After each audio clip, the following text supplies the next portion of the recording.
इसलिए जैसे मैंने कहा, दुख हमें लगना चाहिए ऐसे घड़ी में। अगर दुख नहीं है, हम दुखी नहीं हैं, तो हम मानव भी नहीं हैं। लेकिन ऐसे दुखी की घड़ी में हमें यह भी सोचना चाहिए, जिससे प्रभु यीशु ने हमारे लिए वादा किया है, और उस वादा को आज हम फिर सुसमाचार में सुने और पहले पाए। और वादा क्या है हम सब जानते हैं, लेकिन एक जो रहस्य है वो रहस्य ही रह जाएगा, हम समझ नहीं पाएंगे, रहस्य ही रह जाएगा। क्योंकि सदियों से लोग इस मृत्यु को समझने की कोशिश किए, नहीं समझ पाए, सदियों से। इसलिए ये मृत्यु जो है रहस्य बन के ही रह जाएगा, और इसी रहस्य में हमें जीना है। इस रहस्य को कैसे हम कम से थोड़ा समझने की कोशिश करें, और वो ये है, ये मृत्यु जो है वो पक्षपात नहीं करता है, कभी किसी से पक्षपात नहीं करेगा, नहीं करता है। हर मानव जो भी संसार में आएगा, उसको इस मृत्यु से होकर जाना ही होगा, कोई भी इसे नहीं रोक सकता है।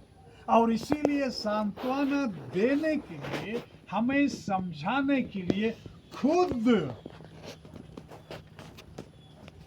पिता ईश्वर अपने पुत्र को भेजते हैं संसार में।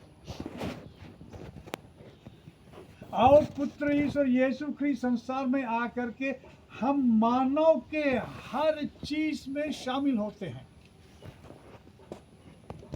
दुख में, सुख में। और इसी को समझाने के लिए, बताने के लिए, दिखाने के लिए, मार्गदर्शन करने के लिए वो खुद भी मृत्यु को आलिंगन करते हैं। वो खुद मृत्यु को स्वीकार करते हैं, यह दिखाने के लिए कि देखिए, मैं भी तो मानव बन करके इस मृत्यु से होकर गुजर रहा हूँ, गुजरूंगा।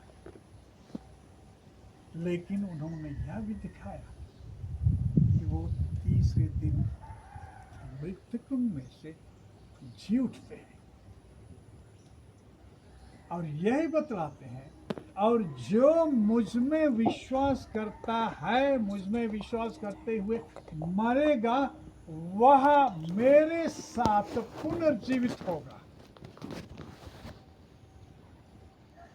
और इसीलिए आज के सुसमाचार हमने कहा, मैं जा रहा हूं तुमको छोड़ करके,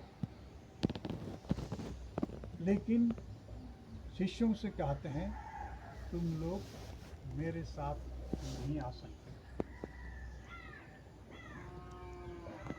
प्रभु ने कहा, लेकिन शिष्यों ने कहा, हम आप जान ही नहीं रहे हैं कि आप कहाँ जा रहे हैं, तो हम कैसे जानेंगे जहाँ आप जा रहे हैं वहाँ क्या है। प्रभु कहते, मैं तो तुम्हारे लिए, हर एक के लिए, हर एक मानव जाति के लिए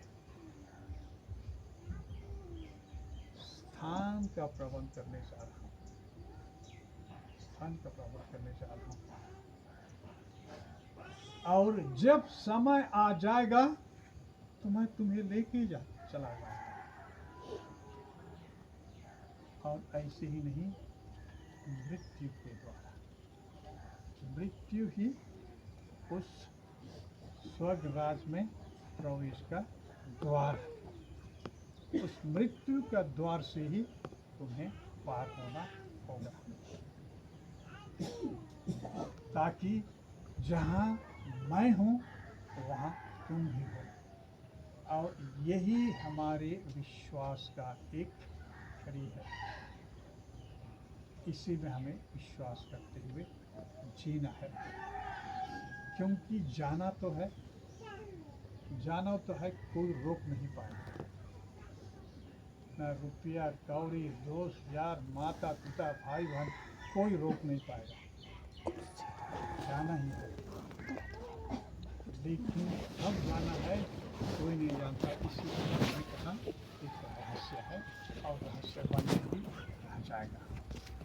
लेकिन आज जब माफ कीजिएगा, नाम कुछ मैं सुना था, कहा गया था कि आलोक करके, लेकिन आलोक आए जब इनके दुख में, इनके स्वर्गवास में, जिसे हम क्यों कहते हैं स्वर्गवास, उस जगह के लिए स्वर्गवास में चले गए, इस दुनिया को छोड़। यह हमें याद दिलाता है कि हमें भी तो एक दिन जाना है, इसलिए हमें भी दिन प्रतिदिन के जीवन को इस तरह सजाना संवारना है जिससे हमारा वह जीवन निश्चित हो जाए, वह जीवन निश्चित हो जाए। और इसी को प्रभु क्या करें अपने संसार में जब तक रहे, जिस तरह मैंने अपना जीवन दे करके तुम्हें अपना लिया, ताकि तुम में से कोई भी खो ना जाओ, तुम में से सबको जीवन मिले, इसलिए मैंने अपने आप को दे दिया। उस पर सूली स्वीकार करते हैं, वैसे ही तुम्हें एक दूसरे को प्यार करना है, एक दूसरे को प्यार करना है। और यही प्यार का चिन्ह, हम जब प्यार करते हैं एक दूसरे से, कितना दर्द होता है जब हम बिछड़ते हैं। हमने संगीता और आलोक के बीच के संबंध को देख लेते हैं, हम ऐसा संबंध बनाएंगे सबके साथ, सबके साथ बिछड़ेंगे, दुख होगा, लेकिन वह बिछड़ा नहीं। यहाँ हिला दिया गया, आप वहाँ जा रहे हैं, मैं भी आपके पीछे किसी न किसी दिन निश्चित ही आऊँगा। इसी विश्वास के साथ आइए, जैसे मैंने कहा, हम आलोक आइन के लिए धूमधाम से प्रार्थना करें, ताकि इसका रास्ता प्रशस्त हो जाए, जिस रास्ता से होकर हमें भी एक दिन गुजरना है। आइए थोड़ी देर मौन रह करके सबके लिए, खासकर आलोक के माता पिता, भाई बहन, रिश्तेदार, कुटुंब समूह, शुभ चिंतक, सबके लिए प्रार्थना करते हुए हम इस मिस्सा बलिदान को आगे बढ़ाने के लिए तैयारी करेंगे। थोड़ी देर मौन रह करके मन ही मन प्रार्थना